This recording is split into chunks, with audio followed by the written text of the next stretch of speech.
एक वह दृश्य है जहाँ पर सब मान्यताएं कुंठित हो जाती है, मूक हो जाती है, ना नहीं कह सकते और विपरीत को भी हाँ नहीं कह सकते। ऐसी स्थिति में हो जाता है वह व्यक्ति। अब हमें निर्णय लेना है क्या वस्तु स्थिति है। तो ये एक साथी या यूं कह दो दंपति, पति तो अपने काम में लगे गए, खेती बाड़ी समझ लो, और वह स्वयं अपने घरेलू काम करने में व्यस्त है। और ये मूसल होते, मूसल, मूसल से वह धान को कूट रही होगी, कूट रही थी।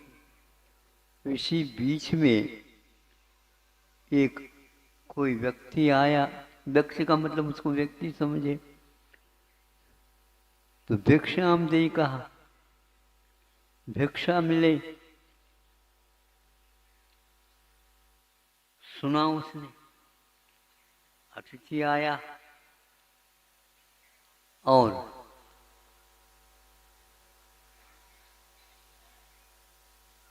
उसी समय थोड़ा सा ठहरो, ऐसे कहने तो ये अच्छा नहीं माना जाएगा, वो तो चला जाएगा। तो वो उठ गए, तो मुसल को वहीं रुक दिया, ठहर जाइए पर। तो वहीं पर ठहर गए वो मुसल, और वह जा करके जो कुछ उसको देने योग्य था वह दे दिया, पुनः अपने काम में लग गए। अब वह भिक्षाम दे ही कहने वाला टूटता है, ये मूसल अधर्मी रह गए, नीचे गिर नहीं पाए। इसको किसने कीलित कर दिया? इसके मंत्र शक्ति है। यदि थोड़े से भी हम उपदेश विपरीत सोचेंगे, ये मूसल हमें भी मार सकती। अब ये बताओ क्या पुराण ग्रंथों में ढेर सारी ऐसी कथाएं लिखी हुई, सतियों की महिमा के बारे में,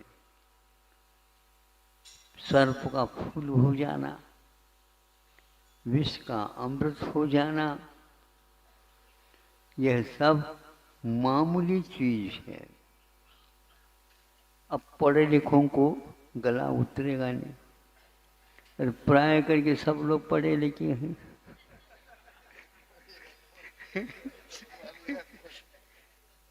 मानेगा कौन? हम मनवा नहीं सकते, लेकिन मनवा भी नहीं सकते, कुछ बात नहीं कर सकते, लेकिन उनका मन अपने आप ही बाध्य हो रहा होगा कि आखिर क्या है ये, सामने दिख रही हो मुसल खड़ी हो गई, गिरी नहीं। या तो इसको सम्मोहन कह दीजिए, तो सम्मोहन का तो जीवों के ऊपर प्रभाव पड़ सकता, मूसल तो अजीब है, इतना तो हमने पढ़ रखा। हाँ, तो इतना विश्वास तो हो गया ही। मूसल एक प्रकार से अजीब है, निर्जीव है, वह तो वैसे को वैसे, लेकिन इस मूसल के ऊपर प्रभाव किसी न किसी का तो है। ये वेटलेस कैसा हो गया? तो उतना ऊपर अंतरिक्ष में चले जाए तो वहां पर तो मान लो कोई वस्तु वैसे को वैसे रह जाती, नीचे गिर नहीं गिरती, लेकिन यहाँ पर स्वयं हम गिर रहे हैं, ठोस पदार्थ है, तो गिरी क्यों नहीं मूसल? प्रश्न ये उठता। विज्ञान के पास कोई भी शब्द नहीं, लेकिन प्रयोग करने वाला वैज्ञानिक इसको स्वीकार करने के लिए तैयार होता। हमारे पास ऐसी शक्तियां भी जो हमें भी ज्ञात नहीं, उनका प्रयोग हमने विधिवत नहीं किया, इसलिए बहुत सारी चीजें पहले हर बात में पढ़ने लिखने की बात नहीं करते थे, प्रयोग के माध्यम से अथवा संकेत देने से उस संकेत को याद करके वो काम करते थे, जो करते वो काम होता था। शरीर विज्ञान एक प्रकार से ऊपर ही होता है, ऐसा नहीं, भीतर से भी होता है। शरीर हमारे द्वारा प्राप्त तत्व है, तो ऐसी स्थिति में दूसरे के द्वारा संचालित हो इसकी कोई आवश्यकता नहीं। यह आयुर्वेद कहता है कि यह वह बात हो गई, आंख को कह दो ऐसा है, तुम बैठी बैठी रहती हो, ज्योति भी बहुत अच्छी है, हमारे कान खराब हो गए हैं, तुम थोड़ा उसके काम कर लो। सुन रहे हो? पढ़ो लिखो, बोलो। इंद्रियां तो सहपाठी है, अब वो इंद्रिय, कान भी हमारे ही हैं, आंख हमारी हैं, नाक हमारी है, हाथ हमारी हैं, माइंड हमारी है, माइंड का काम भी आंखों से ले लो, क्योंकि माथा में दर्द हो रहा है,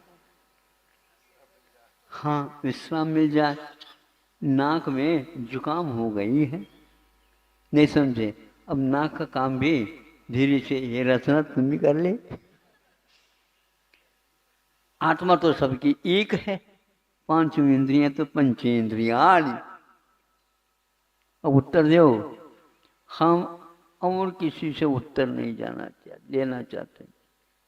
जो अपने आप को पढ़े लिखे मान करके धर्म को गौण करना चाहते हैं, धर्म कोई वस्तु दिखने में तो आती नहीं, लेकिन धर्म का अर्थ कर्तव्य होता है, धर्म का अर्थ नेचर भी होता है, धर्म का अर्थ सही को नाम भी है। बहुत सारे धर्म के अपने अपनी परिभाषा है। ये आप देख लो अपना धर्म कर्म आपके साथ, ऐसे कह करके मानो पढ़े लिखों को कह दे, वो सोचने लग जाता है मेरा इस समय क्या कर्तव्य था, मेरी इस समय ड्यूटी कौन सी थी। ड्यूटी कहो धर्म कहो एकार्थवाचक है, तो ये कर्तव्य का नाम, यदि ड्यूटी का नाम कर्तव्य है, कर्तव्य का नाम धर्म है, तो सब लोगों को स्वीकार होना चाहिए। हर बात के लिए हमें पढ़ना लिखना आवश्यक नहीं, अपनी आस्था को जागृत कर दीजिए, तो तब तक वह रूपी पदार्थ, जड़ पदार्थ भी आपकी आज्ञा में अवश्य रहेगा, वो अपना काम कर नहीं सकेगा। ऐसे बहुत सारी चीजें हैं।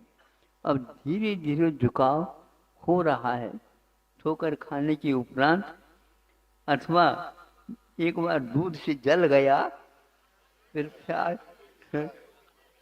अच्छा फूंक फूंक करके, अच्छा मंत्र फूंक रहे हैं, फूंक फूंक करके क्यों? अब पढ़े लिखों को तो सोचना चाहिए, तो ये कहावत निकली कैसे लागू हो गई, मतलब ये हमारा गलत सोच था, गलत धारणा थी। हर बात में जो है कसो कसो कसते जाओ, कसौटी का पत्थर भी घिस जाएगा। आंखों से देख करके भी आप कस सकते हो, आंखों के द्वारा भी कस सकते हो, रुचि के द्वारा भी कस सकते हो। वह कसने के माध्यम बहुत कुछ हो जाते। पहले आयुर्वेद वाले, उनको आयुर्वेद वाले माने जाते थे, देख करके ही समझ लेते, भेज देते थे, इतना देखना पर्याप्त होता था। आज हाथ देखने के उपरांत भी हाथ नहीं दिख रहा। यही तो कह रहा हूं, इसलिए आपको यदि ये विश्वास नहीं होता, धीरे धीरे पूर्णाई की ओर आप मुड़ लीजिए, अपने आप आपका मूड काम करने लग जाएगा। मूड जो है ना, मूड है वो, नहीं सर हमारा मूड नहीं बना। हाउ,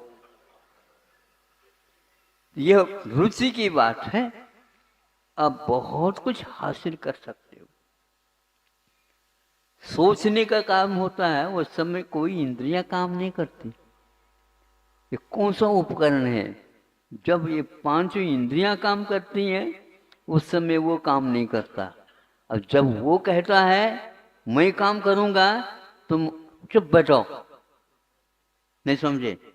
दादाजी कहते हैं ए बैठो, चुप बैठो, उदम कर रहे हो, मैं यहां पर सोचने में लगा हुआ। दादा ये बता दो, ये सोचने का काम क्या है? जब हल नहीं होता सामने, तो वो हल करने के लिए उसके हाथ में भी दे दिया जाता है, और वो आंख बंद करके वो करता है। आंख बंद करके सोचा क्यों जाता है? आंख के द्वारा हम दूसरे को देखेंगे तो उसी वो चित्त चला जाएगा, चित्त उचट गया। इसलिए चित्त को उचटाओ नहीं, उसको चटाओ। क्या चटाओ? ये 5 से बंद कर दो तो अपने आप ये काम करने लग जाएगा। तो पहले पढ़ने लिखने इत्यादि कोई आवश्यकता नहीं थी, और ऐसे संकेत देते थे, उस संकेत के माध्यम से सब कुछ सीखा जाता था।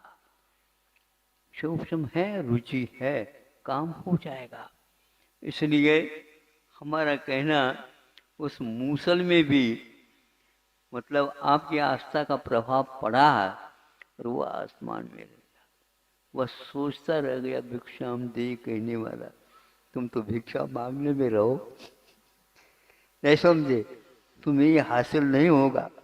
अब ये बात क्या अवश्य है, यदि इस शरीर के प्रति आपकी निरीहता हो जाएगी, ये जड़ है ये समझ में आ जाएगा, तो उसी दिन से आपकी आस्था बहुत प्रखर हो जाएगी। अवश्य उस आस्था के द्वारा बहुत सारे काम हो सकते हैं, हो जाएंगे। तब आपको आश्चर्य लगेगा। आश्चर्य भी जिसकी आस्था कमज़ोर होती है उसी को होती है। आस्था जिसकी बहुत अच्छी है उसको कभी आश्चर्य नहीं है, ये तो होना ही था, और वो आज हो गया। अहिंसा परमो धर्म। मैं जिनके लिए तरसा हर पल, वो नहीं